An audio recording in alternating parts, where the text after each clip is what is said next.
In this video, I'm going to walk you through how I created this chocolate smoky eye using some pretty basic techniques and products. I'm also going to be reviewing and using this Wonderskin long-wearing eyeliner for the very first time, and I'm excited to show you how to create this look. It's been a few months since I've been able to really do any type of eye makeup because I had a horrible sty in the spring, and I figured I would just go in and do something a little bit more dramatic than my past videos. I already have my complexion prepped with Tower 28 Sunny Days. You watch any of my videos, you know this is one of my favorite tinted moisturizers. And I have a little bit of e.l.f.'s Putty Bronzer on. I didn't apply any concealer though because it's possible that I'll have fallout from the eyeshadow under my eyes and I don't want to have to go clean it up. You kind of want to decide ahead of time what shape you're wanting to create. You can do something that's a little bit more angular and cat eye-like by kind of extending the shape of the smoke this way. You can create a little bit more of a rounded shape. There's a variety of different things that you can do. You also can just kind of have your standard shape that you go to that's kind of your default and you don't really have to think so much about. Usually that's following the shape of your eye, and I'm going to go ahead and demonstrate that today. So I'm going to start off my smoky eye by using this eyeliner from Wonderskin. So it's really, really beautiful chocolatey brown. It's a really long wearing formula, but it's also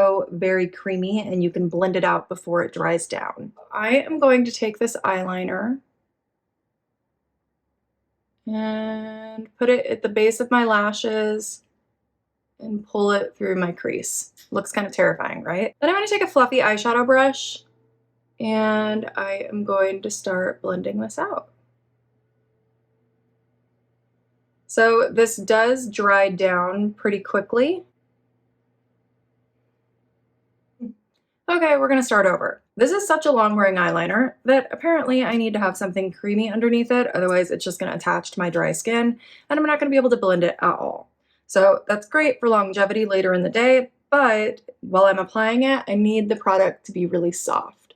So I'm just taking a little bit of my tinted moisturizer and blending it over my eyelid. Okay, now we're going to try this again. So I am going to take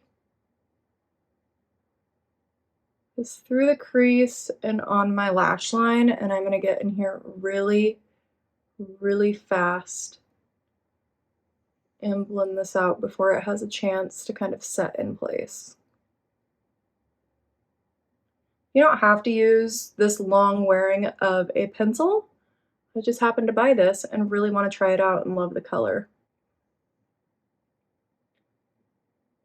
But you can see how I'm kind of just following the natural shape of my eye. I'm not extending it that far beyond the edge of my lash line or my crease, and I'm just kind of filling in the outer corner of my eye for now. So I'm going to do another layer down by the lash line. I want there to be a good amount of depth down there. And this is just going to add kind of a veil of color behind my eyeshadows. I mean, I could technically wear this by itself with nothing else over it, but I kind of want to do a more dramatic eye today. So I'm going to extend this underneath the eye as well. And I'm going to use a small blending brush to kind of soften that so it doesn't look like such a harsh line. So you can see how that just kind of creates a base for my smoky eye.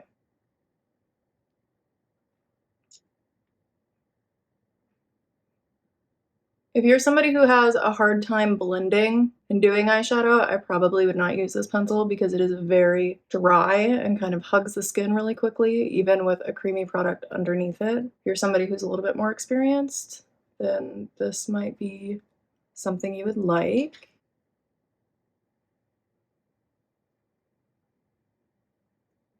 So I'm making this a little bit deeper through the crease. I want to have contrast between my eyelid and the crease for this today.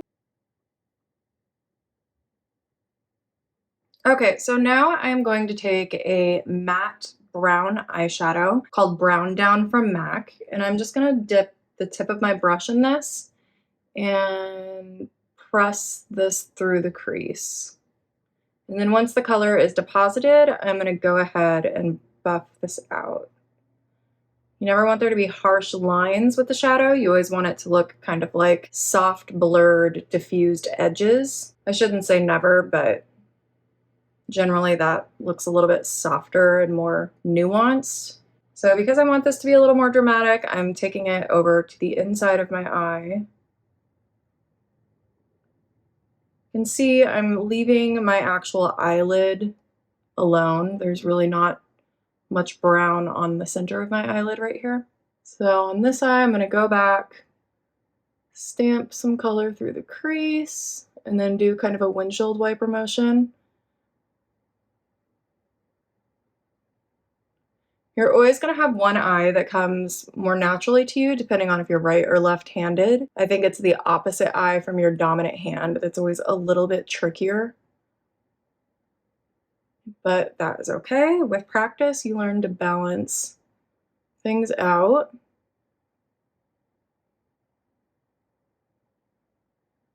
So I'm just going to make sure these look relatively symmetrical. So when you kind of stamp, that places color down, and when you move your brush back and forth or do tiny circles, that kind of blends and buffs it out. So if you see me stamping, it's because I'm trying to deposit more color. Okay, now I'm going to take a tiny little brush with a tiny little bit of product, stamp it underneath my eye.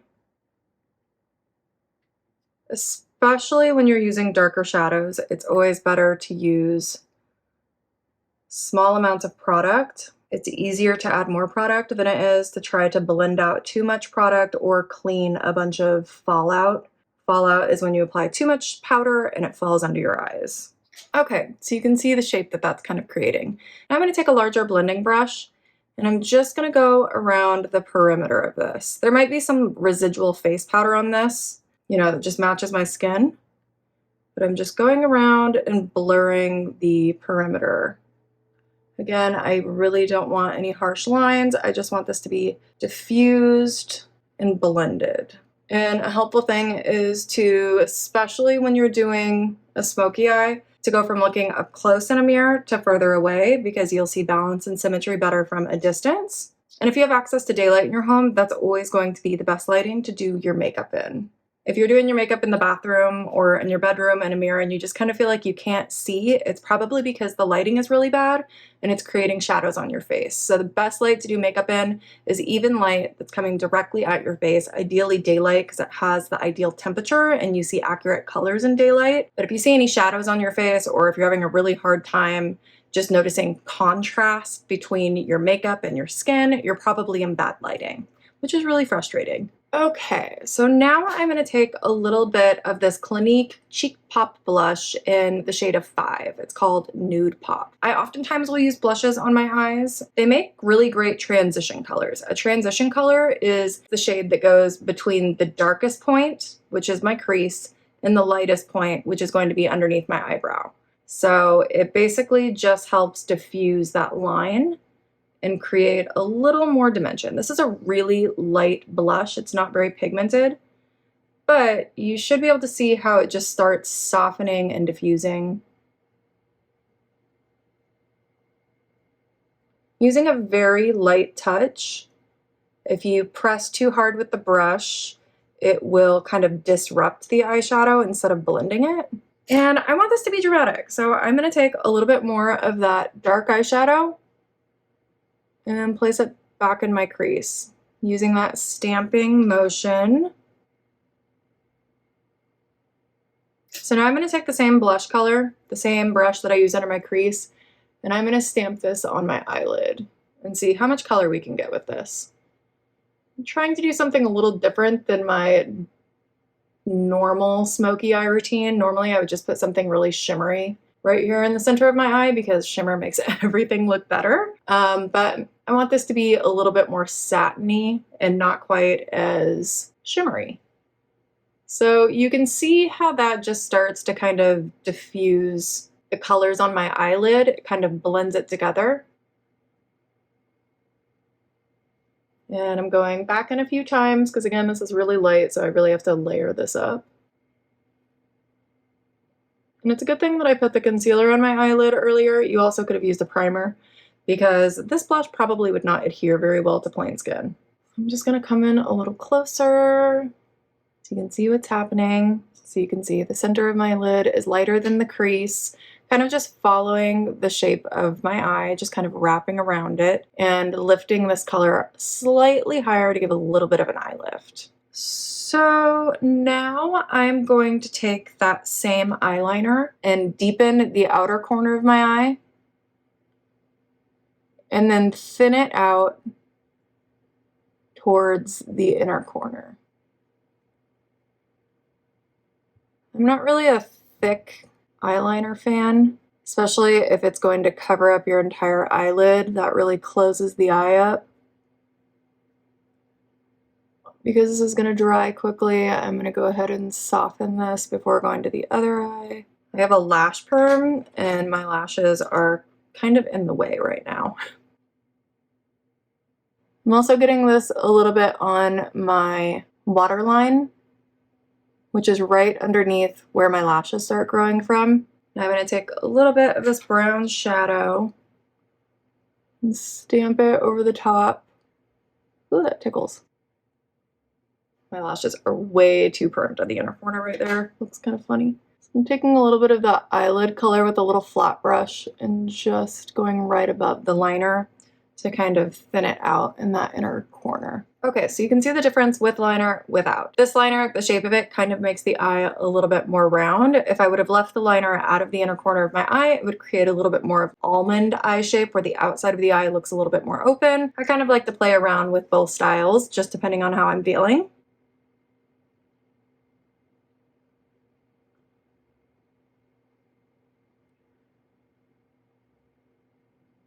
Taking a little bit of this on a little flat brush.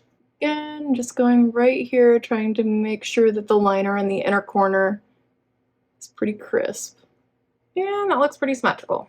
Okay, so because my eyelashes are already so curled, I don't need to curl them. I literally wouldn't even be able to get a lash curler behind them if I tried. I'm just gonna go straight in with mascara. I'm gonna make sure I'm getting right at the base of the lashes. It's actually where I'm gonna concentrate because until my lashes grow out, I really don't want mascara all up the entire lash shaft.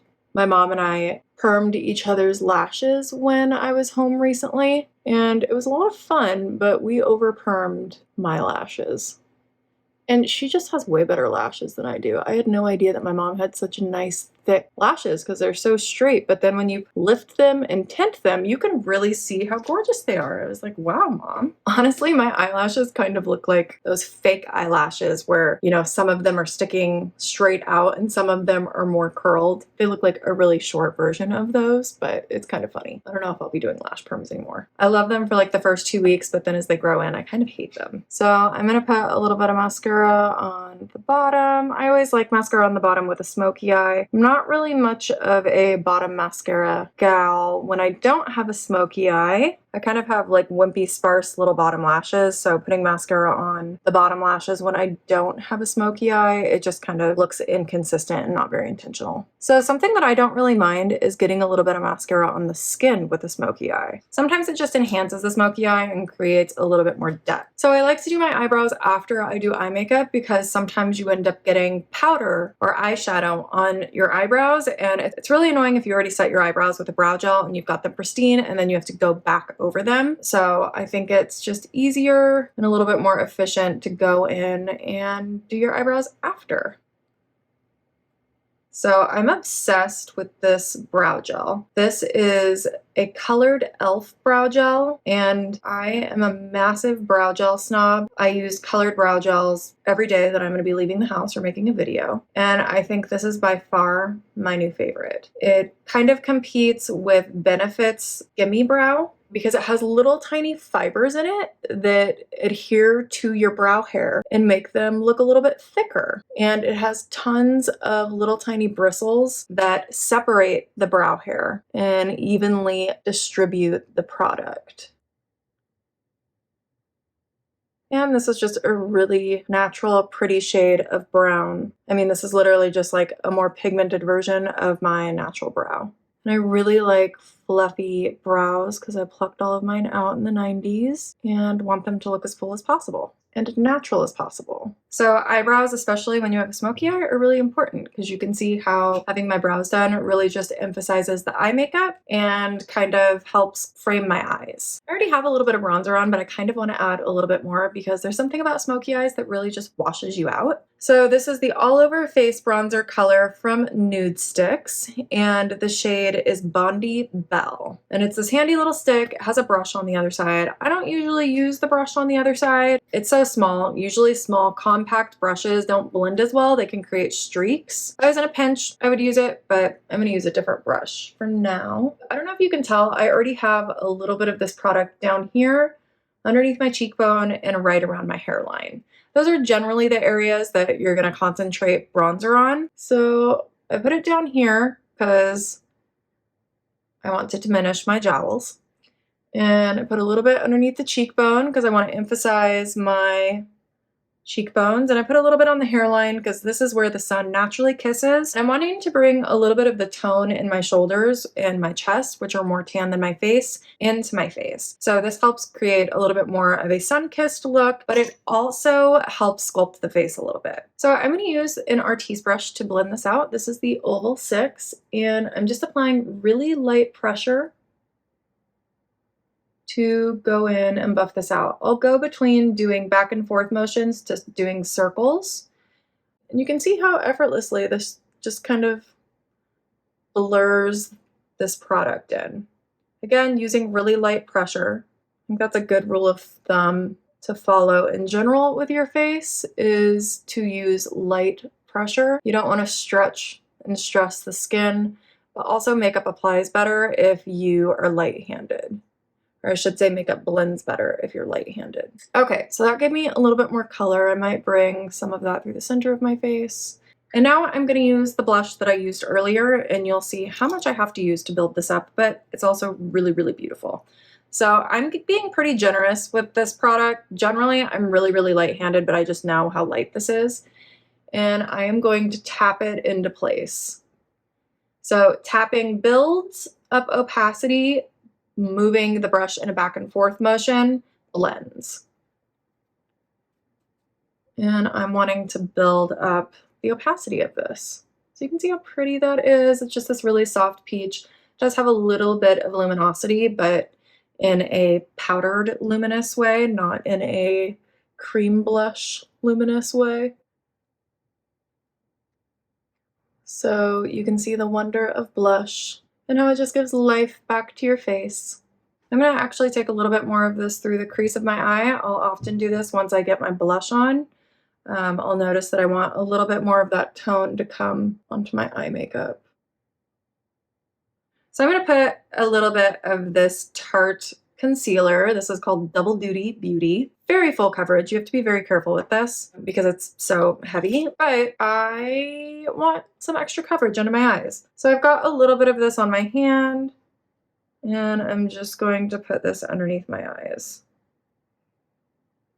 Notice I'm being really minimalistic, but you can see how the concealer just kind of brightens up. Usually you want your concealer to be a little bit lighter than your face makeup. And when I say I'm grabbing a little bit, I mean I'm literally grabbing a tiny bit and getting the excess off on my hand so that when I go to my face, I'm applying a really sheer layer, especially with something that is as thick as this concealer is. The under eye tends to naturally have a lot of little lines and crevices, can be prone to dryness, and concealer loves emphasizing all of that. So the lighter handed you can be with concealer, the more natural your makeup is going to look. But I also don't want to look like I have like white lines down the sides of my face. This is actually an eyeshadow brush, and I think it works really, really well because it just buffs the concealer in really beautifully.